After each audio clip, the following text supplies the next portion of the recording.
They never found Luciana's body. All they found was her rosary, melted into the stone floor of the old chapel. It looked like it had become part of the ground itself, like it had been pressed there with fire. There was no blood anywhere, no sign of a struggle. Just a strange scent, like burning incense, even though no one had lit anything. And the chapel bell, something was wrong with it. It had rusted shut a long time ago. People said it couldn't ring anymore. But somehow that night, it had rung again. Not once, but 7 times. And the sound didn't fade quickly like normal bells do. It echoed through the hills, slow and heavy, like something ancient was moving through the air. Luciana was only 17 when all of this happened. A quiet girl who liked to sit outside and look at the sky. A few weeks before she vanished, she started acting differently. She told her family that something had started calling her every night. Always at the same time, 3:33 in the morning. At first, she said it was just a sound, like someone whispering behind the wall. Then she said it became a voice, but not like anyone she knew. It didn't sound angry, but it made her feel cold inside. She tried to explain, but no one listened. Her family thought maybe she was dreaming, or maybe just feeling strange because she didn't sleep well. Even her grandmother, who prayed the rosary 3 times a day and kept a bottle of holy water under her bed, didn't believe her. She thought Luciana was just going through something and that it would pass. If this story gave you chills or made you think about things that can't be explained, we'd love to hear what you think. Do you believe something was calling Luciana? Have you ever woken up at 3:33 a.m. and felt something strange? In a quiet mountain village that most people had already forgotten, where old traditions slowly faded and nobody believed in miracles anymore, there lived a teenage girl named Luciana. Life there was simple, the kind of life where every day looked the same, and the nights were cold and silent. The village had an old chapel, like many Catholic towns, and people used to say it was holy, but over the years, no one visited it much. The bell on top of the chapel hadn't rung in over 60 years. It was said to be broken, too rusted and old to ever work again. Most people didn't even look at it anymore. It was just part of the background, like the trees or the hills. Luciana had always felt a strange stillness in her town. It wasn't just silence. It was a silence that felt like something was hiding behind it, like something was watching from far away. She didn't talk about it to anyone because she didn't want people to think she was strange. But that winter, something changed, and she couldn't ignore it. Every night, just as the clock turned to 3:33 in the morning, she would wake up with her heart pounding. The sound she heard was clear, not a dream. It was the bell. It rang slowly, deeply, like it was calling from a place far away, maybe not even from this world. She tried to ask her family if they had heard it too, but nobody else did. They looked at her with confused eyes. Even her grandmother, the most faithful person she knew, didn't believe her. Her grandmother prayed the rosary many times a day and kept holy water beside her bed, but even she said the bell couldn't ring. She said it was sealed, covered in rust, tied with vines, broken beyond repair. But Luciana knew what she heard. And it kept happening, every single night, always at the same time. The feeling that came with the sound wasn't easy to describe. It wasn't just fear.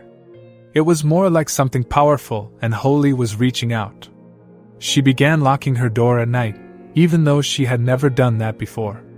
She placed her rosary under her pillow and started sleeping with a candle by her bed. On the 4th night, she didn't wake up to the bell. Instead, she woke up because of a cold feeling. But it wasn't the kind of cold that came from the air. It felt like something had passed through her, something deep and empty that left her shaking. When she reached under her pillow, her fingers touched a piece of paper. The paper felt old, like it had been hidden somewhere for many years. Its edges were rough, and the folds were soft from age. The writing on it looked like Latin, something she had never learned, but when she read it, she understood it clearly. It said she was chosen and must not miss the 7th bell. It told her to come alone. That message stayed in her mind and wouldn't leave. After that, Luciana couldn't pray the way she used to. She remembered how her grandmother had once whispered prayers into her hair when she was small, and how that used to make her feel safe. But now, even those prayers felt watched, like something was listening too closely. Her dreams began to change. She saw saints walking through forests, their eyes glowing like little lamps in the dark. One night, she saw Joan of Arc in her room, wearing shining armor, standing still but filled with fire, telling her to go forward without saying a word. Other times, she saw saints crying behind stained glass windows, reaching out as if trying to warn her. By the sixth night, strange things began happening in her mirror. At first, it was small. Her face looked more tired. Her skin seemed a little too pale. But then she saw something different. She saw herself wearing a nun's habit, standing in prayer with her lips moving silently. It didn't scare her. It felt like she was remembering something from long ago, maybe even before she was born. On the seventh night, just as the clock hit 3:33 again, her door opened by itself, even though she had locked it. The crucifix on her wall fell without anyone touching it. The candle beside her bed lit on its own, with a small blue flame that didn't move.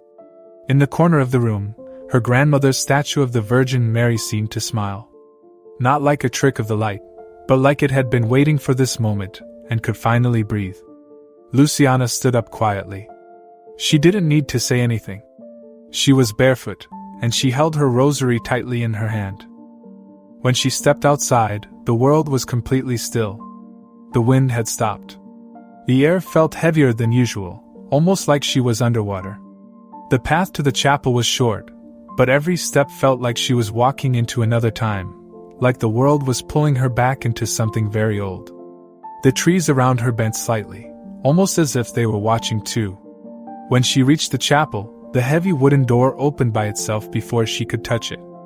Inside, the air smelled like candles, old wood, and something deeper, something hard to name. At the front of the chapel, near the altar, someone was kneeling. A young priest. Luciana had never seen him before. He wore an old cassock, like the kind she had only seen in old paintings, and the light around him was soft and blue, like it came from inside his heart. He didn't speak. He didn't move. But Luciana felt something pass between them, something too big for words. It was like a memory from a life she had never lived, or a promise made before she was born. She suddenly knew he was not alive, not in the way she was. He had once been chosen, just like her. But something had stopped him from saying yes. His soul had stayed behind, waiting for someone who would finish what he had started. Luciana didn't need to ask questions. Just by being there, she had already answered. The look in his eyes told her everything. Her yes would do more than change her life. It would change things far beyond what she could see. It would help save a place, a people, maybe even a country. It would hold up the weight of prayers that hadn't been said yet. The bell rang again, louder this time. The sound filled the chapel and seemed to shake the stones. But it didn't sound like a warning. It sounded like something beginning. A silent promise between heaven and earth.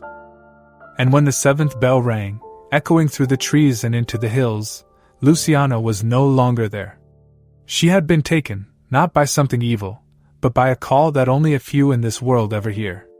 A call that is never forced, only answered. She had given her yes, and in doing so, she stepped out of the world that had stopped listening and into something far greater than anyone in her village could understand.